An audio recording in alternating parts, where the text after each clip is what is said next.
বিসমিল্লাহির রহমানির রহিম। সুপ্রিয় শিক্ষার্থী, রাজশাহী কলেজ অনলাইন ক্লাসে সকলকে স্বাগতম। একাদশ শ্রেণীর সমাজকর্ম বিষয়ের আমরা আজকে দ্বিতীয় অধ্যায়ের 9 নম্বর ক্লাসে আছি। বরাবরের মতো তোমাদের সাথে আছি আমি আব্দুল্লাহ আল মাহমুদ, অধ্যাপক, সমাজকর্ম বিভাগ, রাজশাহী কলেজ। সকলকে সুপ্রভাত জানিয়ে আমাদের আজকের সেশন শুরু করছি। সুপ্রিয় শিক্ষার্থী, আমরা একটু আমাদের পূর্বের ক্লাসগুলো ফিরে দেখি। পূর্বের ক্লাসগুলোর মধ্যে আমাদের ছিল দরিদ্র আইন সম্পর্কে ধারণা, 1601 সালের দরিদ্র আইন, 1834 সালের দরিদ্র আইন, 1905 সালের দরিদ্র আইন কমিশন, 1942 সালের বেভারেজ রিপোর্ট, দান সংগঠন সমিতি, সমাজকর্ম পেশার ইতিহাসে বিভিন্ন সংগঠনের কার্যক্রম, এর আওতায় আমরা সিওএস অর্থাৎ চ্যারিটি অর্গানাইজেশন সোসাইটি এবং পরবর্তীতে NASW national association of social workers এবং আজকের আলোচ্য বিষয় হচ্ছে সিএসডব্লিউই অর্থাৎ council on social work education. সুপ্রিয় শিক্ষার্থী, আমরা ইতিপূর্বে বলেছি যে সমাজকর্ম পেশার বিকাশে বিভিন্ন সংগঠনের যে ভূমিকা, এই সংগঠনগুলির মধ্যে দান সংগঠন সমিতি, জাতীয় সমাজকর্ম সমিতি এবং সমাজকর্ম শিক্ষা পরিষদ অর্থাৎ council on social work education, national association of social workers, charity organisation society, এই সংগঠনগুলোর ভূমিকায় ছিল মুখ্য। আমরা ইতিপূর্বে দান সংগঠন সমিতি এবং জাতীয় সমাজকর্ম সমিতি এই দুটো আলোচনা করেছি। আজকের আলোচনায় আমাদের সমাজকর্ম শিক্ষা পরিষদ বা council on social work education. Council on social work education এটি আমেরিকার পেশাদার সমাজকর্মের অন্যতম একটি জাতীয় সংগঠন। 1952 সালের জানুয়ারি মাসে এই সংগঠনটি প্রতিষ্ঠা লাভ করে। সমাজকর্মের শিক্ষার্থী, পেশাগত সংগঠন, সামাজিক প্রতিষ্ঠান ও শিক্ষা প্রতিষ্ঠানের সমন্বয়ে সিএসডব্লিউ গঠিত হয়। বিশ্বব্যাপী সমাজকর্ম শিক্ষার মান উন্নয়ন, সংরক্ষণ, গবেষণা, প্রশিক্ষণ ইত্যাদি ক্ষেত্রে সিএসডব্লিউর ভূমিকা গুরুত্বপূর্ণ। আমরা এই প্রতিষ্ঠানটি অর্থাৎ সিএসডব্লিউই এই প্রতিষ্ঠানটির আমরা একটু পটভূমি দেখি। 1919 সালে আমেরিকায় এজেন্সি ভিত্তিক শিক্ষা ব্যবস্থাকে অন্যান্য পেশার মতো কলেজ, বিশ্ববিদ্যালয়ের সমাজকর্ম শিক্ষাদানকারী সব সংগঠনের সমন্বয়ে association of training schools of professional social workers প্রতিষ্ঠিত হয়।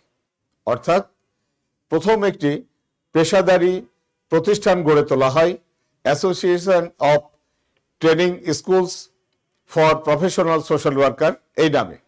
এই সংগঠনের মূল লক্ষ্য ছিল সমাজকর্ম শিক্ষা ও পেশার মান উন্নয়ন। 1927 সালে এই সংগঠন সমাজকর্ম শিক্ষাটাকে প্রাতিষ্ঠানিকরণের জন্য American association of schools of social work অর্থাৎ AASSW নামে প্রতিষ্ঠিত করা হয়। 1939 সালে শুধুমাত্র বিশ্ববিদ্যালয়ে স্বীকৃত 2 বছর গ্র্যাজুয়েট প্রোগ্রামকেই সমাজকর্মের পেশাগত শিক্ষা হিসাবে বিবেচনা করার সিদ্ধান্ত গ্রহণ করা হয়। এর প্রতিবাদ স্বরূপ অন্য আরেকটা পক্ষ national association of school of social service administration NASSA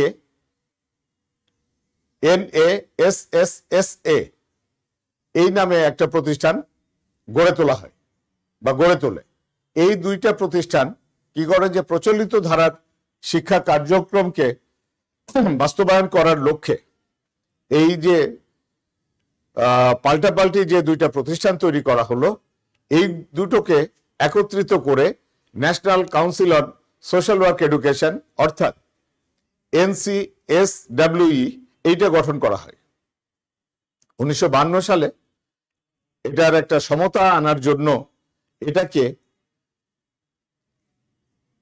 association of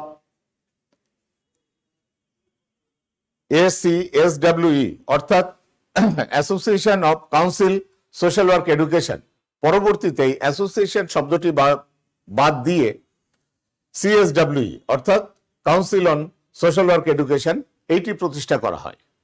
তাহলে আমরা পূর্বের এবং এই দুটো যে আমাদের প্রতিষ্ঠান, এই প্রতিষ্ঠান দুটির আলোকেই মূলত গড়ে তোলা হয় council on social work education.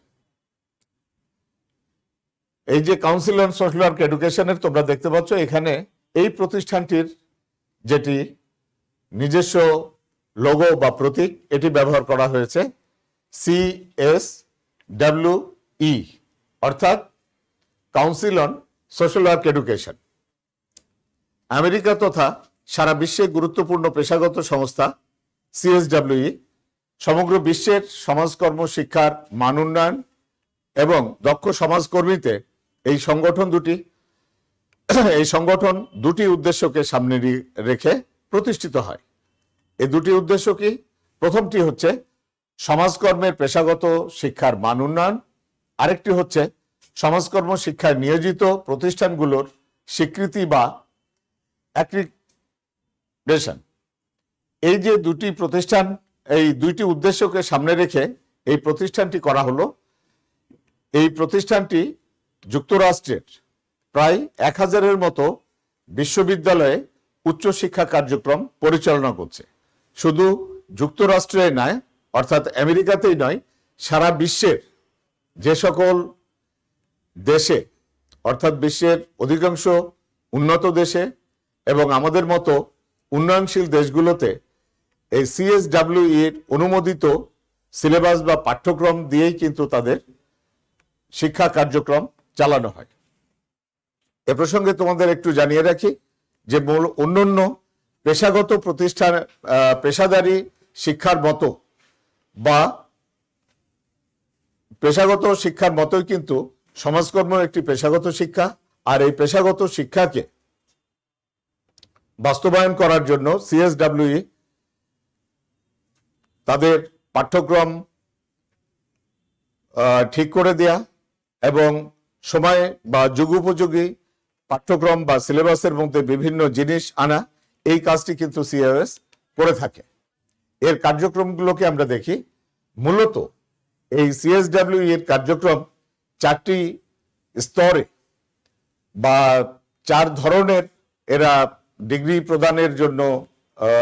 প্রদানের সিলেবাস বা পাঠ্যক্রম প্রকাশ করে থাকে। প্রথমটি হচ্ছে মৌলিক পেশাদার সমাজকর্মী বা basic professional social worker. Basic professional social worker এই CSWE যে সকল প্রতিষ্ঠান আছে, এই সকল প্রতিষ্ঠান থেকে তারা bachelor of social work BSW degree অর্জন করে। অর্থাৎ আমরা সহজ কথায় বলতে পারি যে গ্র্যাজুয়েশন ডিগ্রি যারা মৌলিক পেশাদার সমাজকর্মী হিসাবে বিশ্বের বিভিন্ন প্রতিষ্ঠানে কাজ করবে, তাদের জন্য এই CSWE bachelor of social work degree বা BSW এই ডিগ্রি একটা স্তর নির্ণয় করেছে। আর পাশাপাশি আরেকটি হলো বিশেষজ্ঞ পেশাদার সমাজকর্মী, স্পেশালাইজড প্রফেশনাল সোশ্যাল ওয়ার্কার। এই স্পেশালাইজড প্রফেশনাল সোশ্যাল ওয়ার্কার এই শ্রেণীর সমাজকর্মীদের সমাজকর্মের তাত্ত্বিক জ্ঞান ছাড়াও ব্যবহারিক জ্ঞান অর্জনের জন্য CSWE কর্তৃক অনুমোদিত প্রতিষ্ঠান থেকে মাস্টার ইন সোশ্যাল ওয়ার্ক অর্থাৎ MSW অর্জন করতে হয়। তাহলে বিশেষজ্ঞ পেশাদার সমাজকর্মী কারা? যে সমাজকর্মের বিভিন্ন যে শাখাগুলো আছে, অর্থাৎ school social work, medical social work বা hospital social work, psychiatric social work, clinical social work, এরকম কিন্তু বিশ্বের উন্নত দেশগুলোতে সোশ্যাল ওয়ার্কের বিভিন্ন শাখায় কাজ করার সুযোগ আছে বা সেখানে কাজ করা যায়।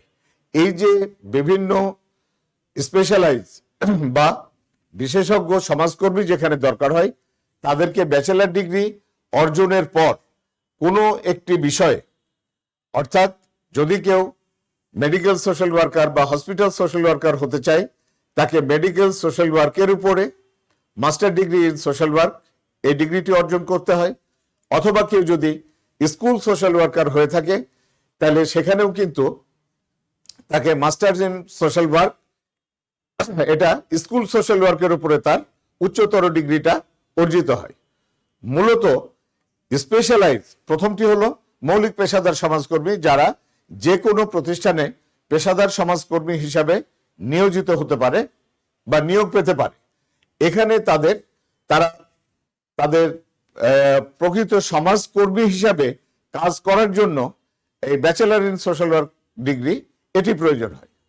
পাশাপাশি বিশেষায়িত কোনো ক্ষেত্রে, অর্থাৎ আমরা এমনি অন্য একটি বিষয়ের দিকে একটু যদি আমাদের দৃষ্টি দিই, সুপ্রিয় শিক্ষার্থী, তোমরা লক্ষ্য করলে বুঝতে পারবে, যদি আমরা সাধারণ চিকিৎসকের কথা ধরি, তাহলে সাধারণ একজন চিকিৎসক বা ডাক্তার তিনি এমবিবিএস ডিগ্রি অর্জন করে তারপরে ডাক্তারি করতে পারে। কিন্তু কোনো ডাক্তার যদি বিশেষ কোনো বিষয়ে, অর্থাৎ একজন চক্ষু বিশেষজ্ঞ অথবা একজন মেডিসিন বিশেষজ্ঞ অথবা একজন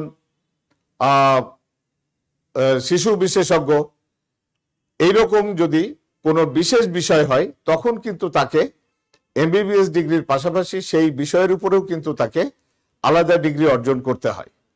এইরকম ভাবে, একই রকম ভাবে এই বিশেষজ্ঞ পেশাদার সমাজকর্মী হিসাবে যারা কাজ করবেন, তারা সেই বিষয়ের উপরে তাদের ব্যাচেলর ডিগ্রি তো থাকবেই, তাদের পাশাপাশি তাদের এই মাস্টার্স ইন সোশ্যাল ওয়ার্ক, তারপরে যে যে সাইডে যে যে কাজ করবে বা যে যে ক্ষেত্রে কাজ করবে, সেই বিষয়ের উপরে তাকে মাস্টার ডিগ্রি অর্জন করতে হয়।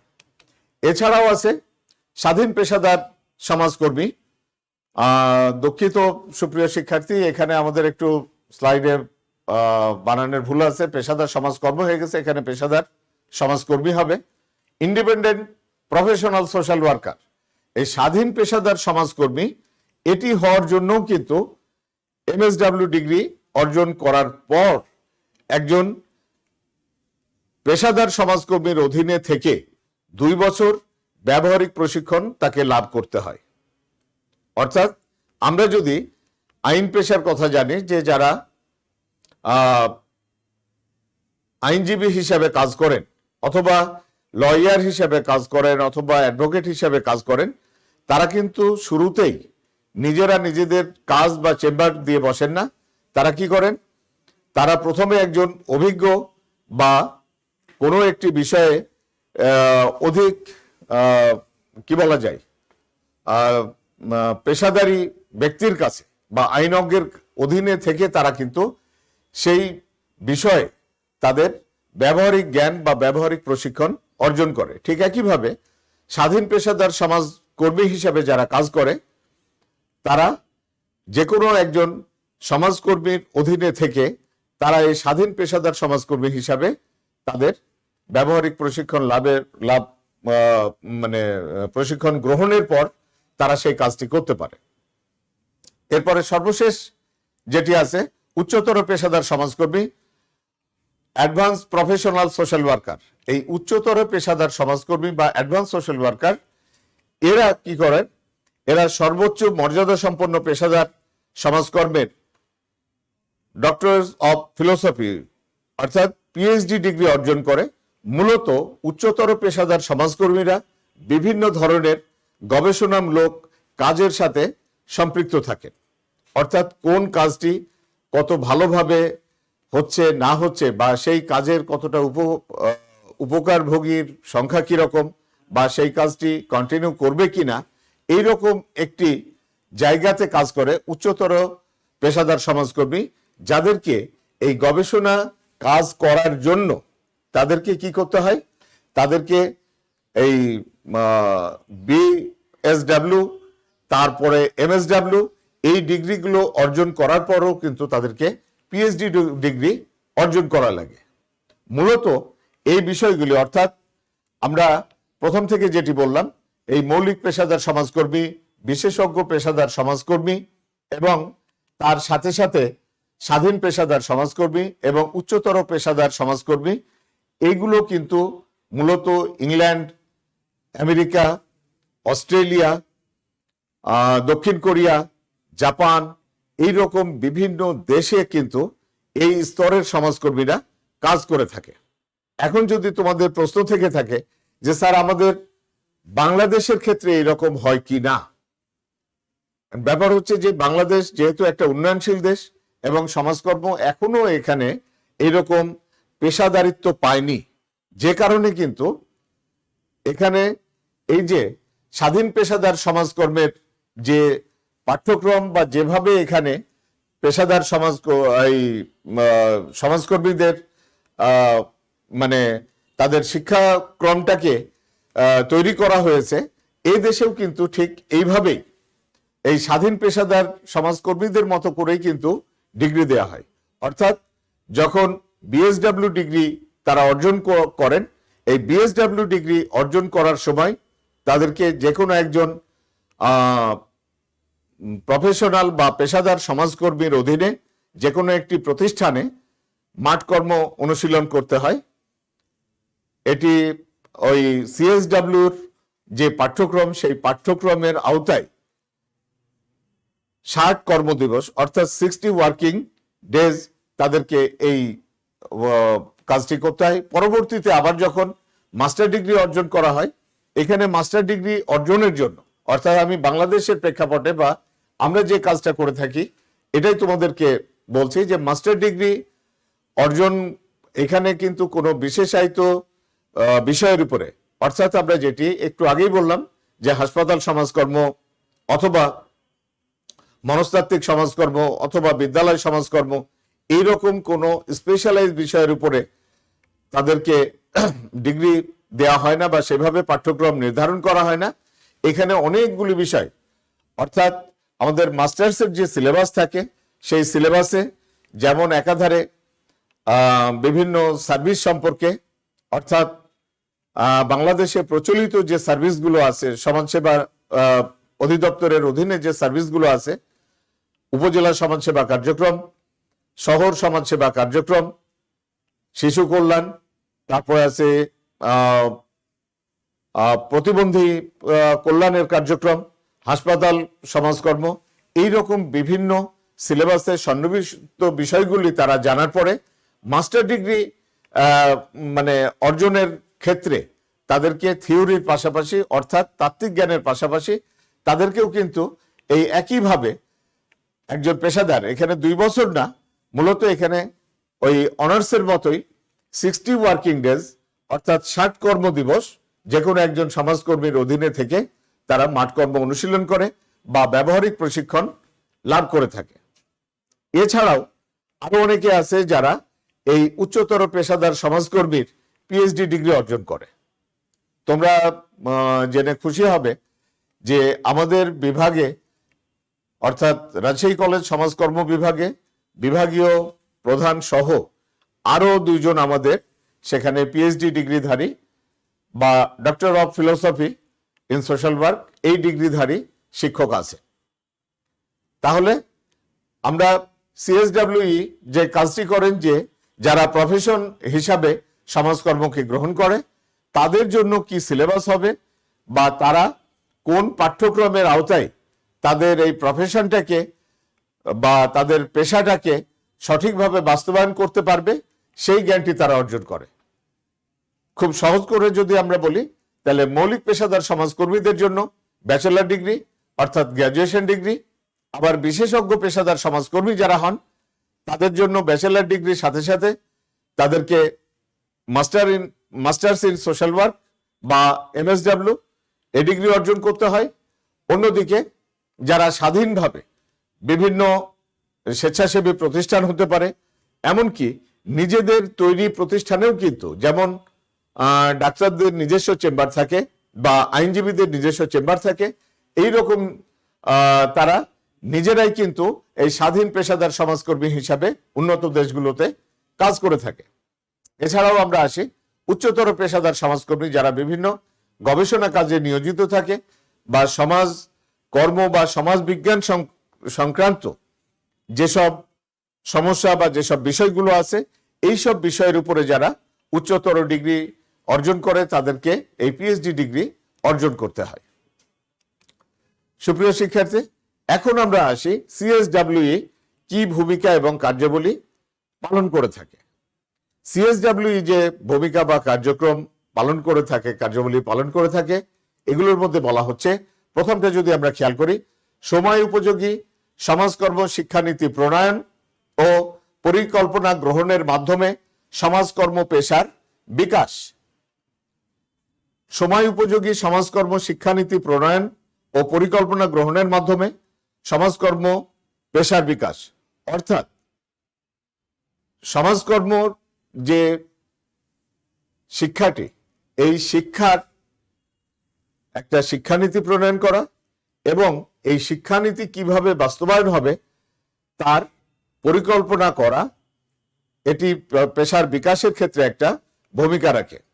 অর্থাৎ সময় উপযোগী বলতে, যেমন আমি ব্যক্তিগতভাবে 1982-83 শিক্ষাবর্ষে রাজশাহী বিশ্ববিদ্যালয়ে যখন সমাজকর্ম বিষয়ে অনার্স ভর্তি হলাম, তখনকার সিলেবাস আর বর্তমানে যারা সেই বিশ্ববিদ্যালয়ে, শুধু রাজশাহী বিশ্ববিদ্যালয় বলে না, রাজশাহী বিশ্ববিদ্যালয়, ঢাকা বিশ্ববিদ্যালয়, সিলেট শাহজালাল বিজ্ঞান প্রযুক্তি বিশ্ববিদ্যালয়, জগন্নাথ বিশ্ববিদ্যালয়, এরকম যে সকল বিশ্ববিদ্যালয়ে সমাজকর্ম বিষয়টি আছে, এমনকি আমরা যে জাতীয় বিশ্ববিদ্যালয়ের অধীনে, এখানেও কিন্তু এই সময় উপযোগী শিক্ষানীতি প্রণয়ন এবং সেই অনুযায়ী এখানকার পাঠ্যক্রম সাজানো হয়েছে। উদাহরণ হিসাবে বলি, তোমরা যখন দ্বাদশ শ্রেণীতে যাবে, তোমরা বাংলাদেশের বিভিন্ন সামাজিক সমস্যার সাথে সেখানে কিন্তু আরো একটি নতুন বিষয় যুক্ত হয়েছে, সেটা হচ্ছে জলবায়ু পরিবর্তন সংক্রান্ত একটি বিষয়। বর্তমান বিশ্বে জলবায়ু পরিবর্তন সংক্রান্ত যে বিষয়টি, পরিবেশগত যে বিষয়টি, এটি কিন্তু আমরা যখন লেখাপড়া করেছি তখন কিন্তু পাঠ্যক্রমের মধ্যে এটি ছিল না, বা সেইভাবে জলবায়ু সংক্রান্ত বা পরিবেশ সংক্রান্ত যে মানুষের সমস্যা হতে পারে, এটি ততটা বড় করে বা সেভাবে দেখা হয় নাই, কিন্তু বর্তমানে কিন্তু সেটি আসছে। তাহলে এইরকম সময় উপযোগী শিক্ষানীতি করার ক্ষেত্রে সিএসডব্লিউ একটা গুরুত্বপূর্ণ ভূমিকা পালন করছে। তারপর হচ্ছে সমাজকর্ম শিক্ষা প্রতিষ্ঠান ও শিক্ষার স্বীকৃতি প্রদান, অর্থাৎ আমেরিকা সহ সারা বিশ্বের যে সকল দেশে সমাজকর্ম শিক্ষা প্রতিষ্ঠান আছে, এই সমাজকর্ম শিক্ষা প্রতিষ্ঠানগুলো এবং শিক্ষার একটা পাঠ্যক্রমের একটা স্বীকৃতি প্রদানের দায়িত্ব কিন্তু সিএসডব্লিউই, অর্থাৎ সারা বিশ্বের সমাজকর্ম শিক্ষার প্রতিষ্ঠান, বিশ্ববিদ্যালয়ের অধীনে থেকে প্রতিষ্ঠান অথবা কোথাও কোথাও স্বতন্ত্র প্রতিষ্ঠানও আছে, তার সাথে সাথে এই শিক্ষার একটা স্বীকৃতি প্রদান, এটি কিন্তু সিএসডব্লিউই করে থাকে। স্বতন্ত্র শিক্ষা প্রতিষ্ঠান বললাম এই হিসাবে যে জাপানে কিন্তু সমাজকর্মে উচ্চতর ডিগ্রি গ্রহণের জন্য একটি স্বতন্ত্র বিশ্ববিদ্যালয় আছে, যেখানে যে বিশ্ববিদ্যালয় থেকে শুধুমাত্র সমাজকর্ম বিষয়ের উপরে উচ্চতর ডিগ্রি প্রদান করা হয়। এরপরে তৃতীয়তে আমরা চলে আসি সমাজকর্ম শিক্ষা গবেষণা ও অনুশীলনের জন্য প্রয়োজনীয় উন্নয়ন বিস্তারের জন্য সভা, সেমিনার, কনফারেন্স, ওয়ার্কশপ ইত্যাদি পরিচালনা করে থাকে। অর্থাৎ সমাজকর্ম শিক্ষা সংক্রান্ত যত ধরনের গবেষণা বা এগুলো অনুশীলনের জন্য যে বিষয়টি, এই জন্য বিভিন্ন সভা, সেমিনার, কনফারেন্স, ওয়ার্কশপ এই কাজগুলি করে থাকে সিএসডব্লিউই। এ প্রসঙ্গে আরেকটু বলে রাখি, যদিও আমরা এখানে কার্যাবলীতে নিয়ে আসি নাই, যে প্রতি বছর মার্চ মাসে বিভিন্ন সময়ে আমেরিকার বিভিন্ন শহরে এই সমাজকর্ম শিক্ষা ও গবেষণা এবং অনুশীলনের জন্য কিন্তু সেখানে বিশ্বের বিভিন্ন বিশ্ববিদ্যালয় থেকে সেখানে যারা সমাজকর্ম বিষয়ে বিশেষজ্ঞ বা পণ্ডিত ব্যক্তি আছেন, সেই সেমিনার বা কনফারেন্স বা যে ওয়ার্কশপগুলো পরিচালনা করা হয় বিশ্বের বিভিন্ন দেশ থেকে তারা কিন্তু সেখানে অংশগ্রহণ করে এবং সমাজকর্ম শিক্ষার উন্নত দেশে কি কি সুবিধা আছে বা উন্নয়নশীল দেশগুলোতে কি কি অসুবিধা বিরাজ করছে বা তারা কতটা অগ্রগতি ঘটাতে পেরেছে বা আরো কি কি ব্যবস্থা নেওয়া প্রয়োজন, এই সকল বিষয় কিন্তু এইসব সভা, সেমিনার এবং ওয়ার্কশপগুলোতে হয়ে থাকে। তারপরে আছে সমাজকর্ম শিক্ষার মান উন্নয়ন, পেশাগত অনুশীলনের কার্যকারিতা বৃদ্ধির লক্ষ্যে সমাজকর্ম শিক্ষাভিত্তিক জার্নাল, বই ইত্যাদি প্রকাশ করা। আমরা জানি, আমরা গত ক্লাস যেটি আলোচনা করেছিলাম, অর্থাৎ সমাজকর্ম শিক্ষা NASW, আমরা জানি যে NASW national association of social worker, তারা এনসাইক্লোপিডিয়া অফ সোশ্যাল ওয়ার্ক বা সোশ্যাল ওয়ার্ক জার্নাল ইত্যাদি কিন্তু তারা প্রকাশ করে থাকে এবং সমাজকর্মের একটা নিজস্ব ডিকশনারি অফ সোশ্যাল ওয়ার্ক সেটাও NASW থেকে প্রকাশিত হয়েছিল। তাহলে CSW এর কার্যক্রমের মধ্যে শুধু শিক্ষার মান উন্নয়ন না, শিক্ষার মান উন্নয়নের সাথে সাথে এই শিক্ষার জন্য বিভিন্ন জার্নাল বা বই এগুলো কিন্তু তারা প্রকাশ করে থাকে। এরপর আছে বিভিন্ন আন্তর্জাতিক সংস্থার বিভিন্ন কর্মসূচি ও প্রকল্পে অংশগ্রহণের মাধ্যমে সমাজকর্মের বিশ্বজনীন শিক্ষা প্রবর্তন, অর্থাৎ বিভিন্ন আন্তর্জাতিক সংস্থা। আমরা বলতে পারি যে এরকম বিভিন্ন আন্তর্জাতিক সংস্থা, যেমন জাতিসংঘের যে বিশেষায়িত সংস্থাগুলো আছে, অর্থাৎ ইউনেস্কো, UNDP, WHO, FAO, এরকম যে অনেক সংস্থা আছে এই জাতিসংঘের অর্থনৈতিক ও সামাজিক পরিষদের আওতায়, এই রকম বিভিন্ন যে আন্তর্জাতিক সংস্থাগুলো, এই আন্তর্জাতিক সংস্থাগুলোর বিভিন্ন কর্মসূচি এগুলো ক্ষেত্রে বা বিভিন্ন যে তারা প্রকল্প গ্রহণ করে থাকে, সেখানেও কিন্তু তারা প্রফেশনাল সোশ্যাল ওয়ার্কার বা পেশাদার সমাজকর্মী নিয়োগ করে থাকে। এই পেশাদার সমাজকর্মী সেই সকল বিষয়ে যে সামাজিক দিকের যে টেকনিক্যাল বিষয়গুলো, এই সামাজিক দিকের টেকনিক্যাল বিষয়গুলো লক্ষ্য রাখা বা সেই অনুযায়ী রিপোর্ট পেশ করা, এটি এই CSW কিন্তু এটির দেখাশোনা করা বা সেটিকে আরো কার্যকরী করার একটা ব্যবস্থা গ্রহণ করে। CSW পরিচালিত Katherine Kendall institute of international social work education এর মাধ্যমে বিশ্বব্যাপী সমাজকর্ম শিক্ষায় ফেলোশিপ প্রদান করে থাকে। মূলত এই Katherine Kendall institute of international social work education, এটি আমাদের দেশ সহ বিশ্বের বিভিন্ন দেশে বিশ্ববিদ্যালয় পর্যায়ে যে সমাজকর্ম শিক্ষাটি প্রদান করা হয়, এই সমাজকর্ম শিক্ষার যে সকল শিক্ষক আছেন তাদেরকে ফেলোশিপ প্রদানের মাধ্যমে বিভিন্ন দেশে উচ্চতর ডিগ্রি অর্জন এবং আমাদের দেশের সাথে সেই সকল দেশের সমাজকর্ম শিক্ষায় যে দূরত্বটা আছে বা মিলগুলো আছে, এইগুলোর ক্ষেত্রে তারা গবেষণা করে থাকে এবং এ ব্যাপারে এই Katherine Kendall institute of international social work education তারা সহায়তা করে থাকে। এছাড়াও পাঠ্যক্রমের উন্নয়ন, শিক্ষার সময় উপযোগী উন্নয়ন, গবেষণা, সংখ্যালঘুদের সেবা, পরামর্শ সেবা এবং বার্ষিক সভা অনুষ্ঠানের কাজ করে। পাঠ্যক্রমের উন্নয়ন, এটা তো আমরা ইতিপূর্বে আলোচনা করেছি যে পাঠ্যক্রমের উন্নয়ন হচ্ছে যে সিলেবাসটাকে আপডেটেড করা বা সময় উপযোগী করা এবং গবেষণা কার্যক্রম পরিচালনা করা। আর সংখ্যালঘু বলতে এখানে কিন্তু যারা ঝুঁকিপূর্ণ জনগোষ্ঠীর মধ্যে, অর্থাৎ আমরা শিশুদের কথা ধরতে পারি, অর্থাৎ নারীদের কথা ধরতে পারি, অথবা অন্য যে কোনো ভাবে তারা যদি সংখ্যায় যারা কম হয়ে আসে তাদেরকে কিন্তু সংখ্যালঘু বলে। এই সংখ্যালঘুদের জন্য কি কি ধরনের সেবা কার্যক্রম নিয়ে আসা যায় বা তাদের জন্য কি কি ব্যবস্থা গ্রহণ করা যায়, এইরকম সংখ্যালঘুদের কাজ করার ক্ষেত্রে কিন্তু CSW কাজ করে থাকে। যে কাজটি হচ্ছে কি, সংখ্যালঘুদের ক্ষেত্রে যে আমরা যেটা বললাম যে সংখ্যালঘু বা যারা ভার্নারেবল গ্রুপের মধ্যে পড়ে বা ঝুঁকিপূর্ণ জনগোষ্ঠীর মধ্যে পড়ে, বিশ্বের বিভিন্ন দেশের শিশু শ্রম সহ ও অন্যান্য ক্ষেত্রে শিশুরা বিভিন্নভাবে নির্যাতিত হয়, তাদের জন্য কিন্তু এখান থেকে সেবা প্রদানের একটা ব্যবস্থা। উদাহরণ হিসাবে আমরা বলতে পারি যে এইখানে এই সংখ্যালঘুর সেবার সাথে তোমরা যদি একটু আন্তর্জাতিক এই বিভিন্ন সংস্থা এটার যদি একটি মিল তৈরি করো, তাহলে কি চলে আসে, এটার সাথে এটার মিল তৈরি কি চলে আসে, যে যেমন আইএলওর মাধ্যমে সারা বিশ্বব্যাপী বিভিন্ন কলকারখানা সহ বিভিন্ন ঝুঁকিপূর্ণ কাজে শিশুদের নিয়োগ করা, এটা কিন্তু আইএলওর একটা অন্যতম শর্ত। আর আইএলওর এই শর্তটাকে বাস্তবায়ন করার জন্য এই যে সংখ্যালঘুদের সেবার মধ্যে কিন্তু চলে আসছে।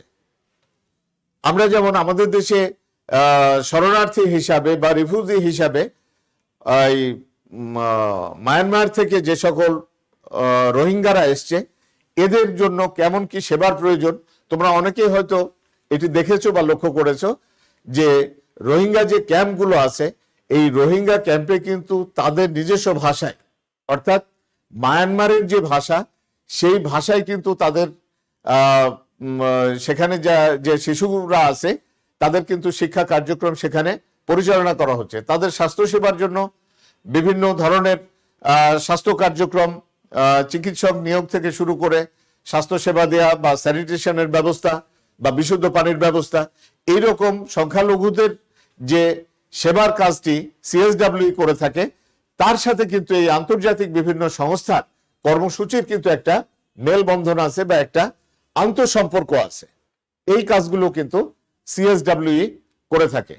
মূলত সারা বিশ্বের এই কাজগুলোকে, অর্থাৎ শিক্ষা ব্যবস্থাকে সময় উপযোগী করা, তার সাথে সাথে গবেষণা কার্যক্রম এবং সংখ্যালঘুদের মানে বিভিন্ন ঝুঁকিপূর্ণ জনগোষ্ঠীদের তাদের সেবাদান করা, এই সংক্রান্ত বিভিন্ন পরামর্শ, বার্ষিক সভা ইত্যাদি কাজগুলো সিএসডব্লিউ করে থাকে। এছাড়াও কিন্তু সারা বিশ্বব্যাপী এই আমরা যে তিনটে সংগঠনের কথা বলেছি, অর্থাৎ চ্যারিটি অর্গানাইজেশন সোসাইটি বা সিওএস বা বাংলাতে যেটাকে আমরা বলছি দান সংগঠন সমিতি, তারপরে বলছি এনএসডব্লিউ বা national association of social workers এবং সিএসডব্লিউ। এছাড়াও কিন্তু আন্তর্জাতিক ক্ষেত্রে সমাজকর্মের উন্নয়নের ধারায় আরো কিছু সংগঠন আছে। তার মধ্যে অন্যতম হচ্ছে international federation of social work, যেটাকে সংক্ষেপে আইএফএসডব্লিউ বলা হয়ে থাকে। এছাড়াও আছে international association of schools of social work, এটি আছে। আছে international council on social welfare. এইরকম তিনটি আন্তর্জাতিক সংগঠন আছে, যেগুলো সিওএস অথবা এনএসডব্লিউ অথবা সিএসডব্লিউ এর মতো তারাও বিভিন্ন ক্ষেত্রে এই ভূমিকাগুলো পালন করে থাকে। সুপ্রিয় শিক্ষার্থী, আমরা আমাদের আজকের এই আলোচনার যদি আমরা প্রথম থেকে আমরা লক্ষ্য করি, তাহলে কি আসছে, যে সিএসডব্লিউ এটি এমন একটি প্রতিষ্ঠান, যে প্রতিষ্ঠানটির কাজ হলো সমাজকর্ম শিক্ষার মান উন্নয়ন করা। সেটা কি শিক্ষা? সেটা কিন্তু পাঠ্যপুস্তকের শিক্ষা না, পেশাগত শিক্ষা। অর্থাৎ যে শিক্ষাটা হাতে কলমে বা যে শিক্ষাটা বাস্তবে বাস্তবায়ন করা হয় বা প্রয়োগ করা হয়। বলা যায় যে পেশাগত শিক্ষার অন্য আমরা একটা ভাষা ব্যবহার করতে পারি, যে প্রায়োগিক শিক্ষা, যে শিক্ষাটাকে প্রয়োগ করা হয় বা ব্যবহার করা হয়। আবারও বলে দিই, যদি তোমাদের একটু বুঝতে অসুবিধা হয়, যেমন ডাক্তারদের যে ডিগ্রিটি, এটা কিন্তু একটা পেশাগত শিক্ষা। প্রকৌশলীদের যে শিক্ষাটি, এটাও কিন্তু একটা পেশাগত শিক্ষা। আইনজীবীদের যে শিক্ষা, এটাও কিন্তু একটা পেশাগত শিক্ষা। এমনকি আমাদের দেশে যারা বিভিন্ন শিক্ষা প্রতিষ্ঠানের সাথে জড়িত আছে শিক্ষকরা, তোমরা জানো যে প্রাইমারি যে সকল শিক্ষক থাকেন, তারা প্রাইমারি ট্রেনিং ইনস্টিটিউট থেকে কিন্তু তাদেরকে এই প্রাথমিক শিক্ষার বিষয়ে প্রশিক্ষণ গ্রহণ করতে হয়। যারা হাই স্কুলের শিক্ষক আছেন, তাদেরকে B Ed degree, bachelor of education degree অর্জন করতে হয়। ঠিক এইরকম ভাবে সমাজকর্মের ক্ষেত্রেও কিন্তু এই সমাজকর্মটি একটি পেশাদারি শিক্ষা, যদিও এটা আমাদের মনে রাখতে হবে যে আমাদের দেশের প্রেক্ষাপটে বা এদেশে এখনো এটি পেশাদারি মর্যাদা পায়নি বিধায় এটা আমরা বাস্তব চোখে দেখতে পাই না। আমাদেরকে কিন্তু অন্যান্য বিষয়ের মতো এই মানে শুধুমাত্র পাঠ্যপুস্তকে পড়তে হয়। তাহলে সিএসডব্লিউ এর প্রধান উদ্দেশ্য হলো সমাজকর্ম যে শিক্ষাটি, এটার পেশাগত শিক্ষা হিসাবে এটার মান উন্নয়ন করা। আর এই পেশাগত শিক্ষা হিসাবে মান উন্নয়ন করতে গিয়ে এটাকে কি করতে হয়, বছর বছর বা সাধারণত এই সিএসডব্লিউ প্রত্যেকটা দেশের শিক্ষা কার্যক্রমকে বা পাঠ্যক্রমকে তারা 10 বছর পর পর এই পরিবর্তনের আওতায় নিয়ে আসে। এই শিক্ষার মান উন্নয়নের জন্য এই কাজটি করে। এছাড়া যে সকল প্রতিষ্ঠান এই শিক্ষাটি দেয়, অর্থাৎ সমাজকর্ম বিষয়ে উচ্চতর ডিগ্রি দেয়, এইসব প্রতিষ্ঠানকে স্বীকৃতি প্রদান করা। যেমন আমরা বলছি যে ঢাকা বিশ্ববিদ্যালয় সমাজ কল্যাণ গবেষণা ইনস্টিটিউট, এটি কিন্তু সিএসডব্লিউ কর্তৃক স্বীকৃতিপ্রাপ্ত একটি প্রতিষ্ঠান। যদি আমরা বলি রাজশাহী বিশ্ববিদ্যালয়ের সমাজকর্ম বিভাগ, সেটাও কিন্তু সিএসডব্লিউ এর পাঠ্যক্রমে কিন্তু তারা ফলো করে। সিএসডব্লিউ এর পাঠ্যক্রমের সাথে দেশজ যে উপাদান মানে শিক্ষার উপাদানগুলো আছে, এই দুটোর কিন্তু একটা সমন্বয় করে প্রত্যেকটা দেশে তাদের নিজের মতো করে, অর্থাৎ যদি আমরা ভারতবর্ষের বিষয়টি ধরি, তাহলে সেখানে কিন্তু ভারতবর্ষে তাদের শিক্ষা কার্যক্রম কেমন হবে না কি হবে, সিএসডব্লিউ নির্ধারিত কার্যক্রম তো আছেই, তার সাথে সাথে ভারতের ইতিহাস ঐতিহ্য তাদের যে বিষয়টি আছে সেটি করা হয়। আবার একই সাথে যদি আমরা পাকিস্তানের কথা ধরি, সেখানকার বিশ্ববিদ্যালয়গুলোতেও কিন্তু তাদের ইতিহাস ঐতিহ্য সংস্কৃতি এর আলোকেই কিন্তু তাদের উপযোগী বা তাদের মতো করে কিন্তু সিএসডব্লিউ এর নির্ধারিত পাঠ্যক্রমের সাথে সেটার একটা মেলবন্ধন ঘটানো হয়। যেমন রাজশাহী বিশ্ববিদ্যালয়ে যখন সমাজকর্ম বিভাগটি শুরু করা হয়, প্রথমে ছিল কলেজ অফ সোশ্যাল ওয়ার্ক, পরবর্তীতে এটা সমাজকর্ম বিভাগ বা ডিপার্টমেন্ট অফ সোশ্যাল ওয়ার্ক করা হয়। ঠিক একই সময় কিন্তু দুঃখিত, ঢাকা বিশ্ববিদ্যালয়ে যখন সমাজ কল্যাণ ও গবেষণা ইনস্টিটিউট করা হয়, তখন কিন্তু পাকিস্তানের করাচি বিশ্ববিদ্যালয়েও কিন্তু এই সমাজকর্ম বিষয়, সেখানেও কিন্তু এই বিষয়টি খোলা হয় বা চালু করা হয়। তাহলে যে সকল শিক্ষা প্রতিষ্ঠান সমাজকর্ম বিষয়ে শিক্ষা প্রদান করে থাকে সারা বিশ্বের, তাদেরকে কিন্তু সিএসডব্লিউ থেকে স্বীকৃতি গ্রহণ করতে হয় বা সেই সব শিক্ষা প্রতিষ্ঠানকে অ্যাক্রেডিটেশন প্রদান করে থাকে এই সিএসডব্লিউ। এরপর আমরা বলছি যে শিক্ষা কার্যক্রমের 4টি স্তরে, একটা মৌলিক পেশাদার সমাজকর্মী, একটা বিশেষজ্ঞ পেশাদার সমাজকর্মী, একটা স্বাধীন পেশাদার সমাজকর্মী আর উচ্চতর পেশাদার সমাজকর্মী। মৌলিক পেশাদার সমাজকর্মী তারা সাধারণত আমাদের দেশের, আমরা যদি এটাকে তুলনা করি যে আমাদের দেশের কোন লেভেলের সাথে আসে, তাহলে সেই লেভেলের সাথে আসে যারা সাধারণ এমবিবিএস ডিগ্রি অর্জন করে যারা চিকিৎসা সেবা দিয়ে থাকেন মানুষকে, এরকম। আবার যদি আমরা এই বিশেষজ্ঞর বিষয়টিকে ধরি, তাহলে বিশেষজ্ঞ পেশাদার সমাজকর্মী, যেমন এই ডাক্তারদের ক্ষেত্রে কোনো একটি বিষয়ে স্পেশালাইজ যে ডক্টর থাকেন, তার মতো করে যারা সেবা প্রদান করেন, অর্থাৎ স্কুল সোশ্যাল ওয়ার্ক বা হাসপাতাল সোশ্যাল ওয়ার্ক, এই ক্ষেত্রে এটি হয়ে থাকে। আর স্বাধীন পেশাদার সমাজকর্মের ক্ষেত্রে তারা যে কোনো জায়গায় স্বাধীনভাবে কাজ করে, এমনকি তারা নিজস্ব, আমরা আমাদের বোঝার কারণে বলছি যে নিজস্ব একটা প্রতিষ্ঠান বা নিজস্ব চেম্বার খুলেও কিন্তু তারা বসতে পারেন। এই মানে মার্কিন যুক্তরাষ্ট্র বা ইংল্যান্ডের মতো, মানে ধারা মতো, যে যারা স্বাধীন তারা কোনো প্রতিষ্ঠানের অধীনে কাজ করবে না, তারা নিজেরাই মানুষকে বিভিন্ন ধরনের এই সহায়তাগুলো দিয়ে থাকবে। আরেকটি হলো উচ্চতর পেশাদার সমাজকর্মী। যে উচ্চতর পেশাদার সমাজকর্মীরা কি করেন, তারা এই সমাজকর্ম বিষয়ে পিএইচডি ডিগ্রিধারী হন এবং বিভিন্ন বিষয়ে তারা গবেষণা করে থাকেন। এই মানে 4 স্তরের শিক্ষা কার্যক্রম সিএসডব্লিউ অনুমোদিত। আর এর কাজটি হচ্ছে যে সময় উপযোগী সমাজকর্ম শিক্ষানীতি প্রণয়ন পরিকল্পনা গ্রহণ এবং সেটা বাস্তবায়ন, সমাজকর্ম শিক্ষা প্রতিষ্ঠান এবং শিক্ষার স্বীকৃতি প্রদান, যেটা আমরা বললাম যে ঢাকা বিশ্ববিদ্যালয় বলি অথবা রাজশাহী বিশ্ববিদ্যালয় বলি অথবা এই জাতীয় বিশ্ববিদ্যালয় বলি, সেটা কিন্তু CSWE থেকে স্বীকৃতি প্রদান করা যে হ্যাঁ এরা এই ডিগ্রিগুলো দিতে পারে, বা তাদেরকে এই সিলেবাস ফলো করলে তারা যারা এই ডিগ্রি অর্জন করবে তাদেরকে সেইভাবে চিহ্নিত করা হবে। এরপর আছে যে বিভিন্ন সভা সেমিনার, এই কাজগুলো তারা পরিচালনা করে। আমরা বললাম যে প্রতি বছর মার্চ মাসে তারা বিভিন্ন সময় আমেরিকার বিভিন্ন শহরে সারা বিশ্বব্যাপী যারা সমাজকর্ম শিক্ষা বা প্রফেশনাল সোশ্যাল ওয়ার্কার আছে তাদের নিয়ে বিভিন্ন কনফারেন্স, সভা, সেমিনার বা ওয়ার্কশপগুলো পরিচালনা করে থাকে। এছাড়াও এই যে সমাজকর্ম শিক্ষার মান উন্নয়নের লক্ষ্যে বিভিন্ন জার্নাল, পত্রপত্রিকা বা বই ইত্যাদি প্রকাশ করে থাকে। আর আন্তর্জাতিক যে বিভিন্ন সংস্থা আছে সেই আন্তর্জাতিক সংস্থাগুলোতে এই সকল লোক নিয়োজিত থাকে। কেন নিয়োজিত থাকে? যে সেখানে সেই সংস্থার মতো করে কি করা, সেই সংস্থার কাজের আওতায় থেকে সংস্থার সেই কাজের সামাজিক দিকটির বাস্তবায়ন করা।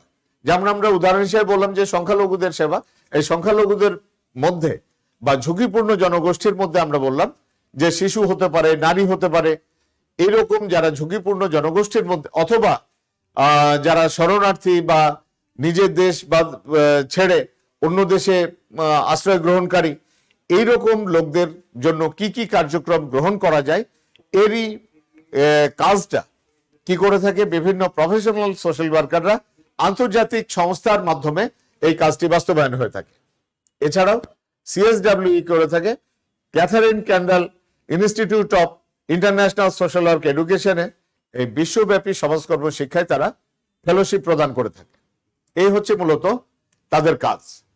আর এছাড়াও আমরা বললাম যে আরো 3টি সংগঠন, international federation of social work, IFSW, international association of school of social work, যেটি হচ্ছে IASSW এই প্রতিষ্ঠান, আরেকটি হচ্ছে international council on social welfare.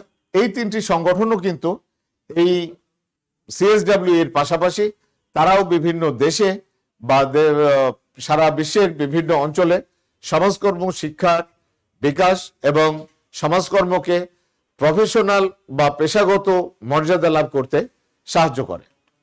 সুপ্রিয় শিক্ষার্থী, আমরা আমাদের আজকের আলোচনায় একেবারে শেষ প্রান্তে চলে এসেছি। আমরা জানি যে মানুষের কল্যাণমূলক প্রচেষ্টা থেকেই সমাজ কল্যাণের যাত্রা শুরু, আর পরবর্তীকালে এই সমাজ কল্যাণ ধাপে ধাপে এগিয়ে বিভিন্ন পর্যায় অতিক্রম করে আধুনিক সমাজকর্মের রূপ ধারণ করেছে। তাহলে বিষয়টা কি আসছে যে সমাজ কল্যাণ কিন্তু শুরুর যে বিষয়টি ছিল, অর্থাৎ যেখানে চ্যারিটির বিষয় বা দানের বিষয় বা ধর্মীয় যে অনুভূতির বিষয় বা ধর্মীয় যে নির্দেশনা, সেগুলো থেকেই মূলত সমাজ কল্যাণের যাত্রা শুরু। আর এই যাত্রা পথ অতিক্রম করে করে এটি একটা আধুনিক রূপ বা বিজ্ঞান ভিত্তিক রূপের যে সমাজ কল্যাণ, এই বিজ্ঞান ভিত্তিক বা আধুনিক রূপের সমাজ কল্যাণটাকেই মূলত বলা হয়ে থাকে সমাজকর্ম। যে কারণে কিন্তু আমাদের পাঠ্যক্রম বা সিলেবাসে আমাদের এই বিষয়টির নাম হচ্ছে সমাজকর্ম। যে সমাজ কল্যাণের আধুনিক বা বিজ্ঞান ভিত্তিক রূপটাই হলো সমাজকর্ম। আর এই বিজ্ঞান ভিত্তিক বা আধুনিক রূপটা গ্রহণ এর পিছনে বড় একটি বিষয় কাজ করেছে, যে বিষয়টি হচ্ছে শিল্প বিপ্লব। শিল্প বিপ্লবের ফলে কি হলো, যে মানুষের জীবনে যে একটা দ্রুততর পরিবর্তন, এবং সেই দ্রুততর পরিবর্তনের সাথে যে সকল অসুবিধা বা সংকটগুলো আসলো, এই অসুবিধা বা সংকটগুলো মোকাবেলা করার জন্য পেশাদার সমাজকর্ম এটির কিন্তু উদ্ভব হলো। কেননা সমাজ কল্যাণের যে কাজটি ছিল সেটাকে যদি আধুনিক বা যুগ উপযোগী করা না যেত, তাহলে কিন্তু শিল্প বিপ্লব সংক্রান্ত যে জটিলতাগুলো বা সামাজিক সংকটগুলো, এই সামাজিক সংকটগুলো মোকাবেলা করা সম্ভব ছিল না। যে কারণে বলা হচ্ছে যে ইতিহাসগতভাবে আধুনিক সমাজকর্মের সূতিকাগার বা বার্থ প্লেস বা জন্মের জায়গা ইংল্যান্ড হলেও এর বিকাশ এবং পূর্ণতা লাভ করছে আমেরিকাতে এসে। আর এই পূর্ণতা লাভ করার ক্ষেত্রে যে সকল বিষয়গুলো বড় বড় যে সকল বিষয়গুলো একটা গুরুত্বপূর্ণ ভূমিকা রেখেছিল, যার মধ্যে আমরা বলেছিলাম 1601 সালের দরিদ্র আইন, 1834 সালের দরিদ্র আইন, তারপর আমরা বলেছিলাম যে দরিদ্র আইন কমিশন 1905 সালের, এছাড়াও ছিল Lord sir William beverage report, যেটি তোমাদের অবশ্যই মনে আছে, যেটি হলো আধুনিক কল্যাণ রাষ্ট্রের মানে ভিত্তি বা বীজ বপন করা হয়েছিল, যেখান থেকে সেই সামাজিক নিরাপত্তা কর্মসূচি এগুলো যেমন গুরুত্বপূর্ণ ভূমিকা পালন করেছে এই বিবর্তনের ক্ষেত্রে, ঠিক একইভাবে কিছু সংগঠন অর্থাৎ সিওএস, দান সংগঠন সমিতি বা চ্যারিটি অর্গানাইজেশন সোসাইটি, তারপরে national association of social workers বা জাতীয় সমাজকর্ম সমিতি এবং সমাজকর্ম শিক্ষা পরিষদ বা council on social work education, এদের ভূমিকা অনন্য এবং তাৎপর্যপূর্ণ। সুপ্রিয় শিক্ষার্থী, আমরা এই যে বিষয়টা নিয়ে আসলাম এখানে, যে শিল্প বিপ্লবের ফলে কি হলো, উদ্ভূত সামাজিক সংকট মোকাবেলা, যেটার কারণে পেশাদার সমাজকর্ম আসলো, আমরা আগামী ক্লাসে সেই বিষয়টি অর্থাৎ শিল্প বিপ্লবের যে বিষয়টি আছে এই বিষয়টি আমরা আলোচনা করব। এই আগামী ক্লাস অর্থাৎ যেটি আমাদের 10 নম্বর ক্লাস হবে, সেটি শিল্প বিপ্লবের উপরে ক্লাস। আর এই শিল্প বিপ্লব যেটি আধুনিক সমাজকর্মকে সমাজ কল্যাণকে আধুনিক সমাজকর্মে রূপান্তরিত হওয়ার পথটাকে আরো বেশি সুগম করে দেয়, সেটি হবে আমাদের আগামী ক্লাসের আলোচ্য বিষয়। সে পর্যন্ত সকলকে ধন্যবাদ জানিয়ে এবং সকলের সুস্বাস্থ্য কামনা করে আজকের ক্লাস এখানেই শেষ করছি। ধন্যবাদ সবাইকে। আল্লাহ হাফেজ।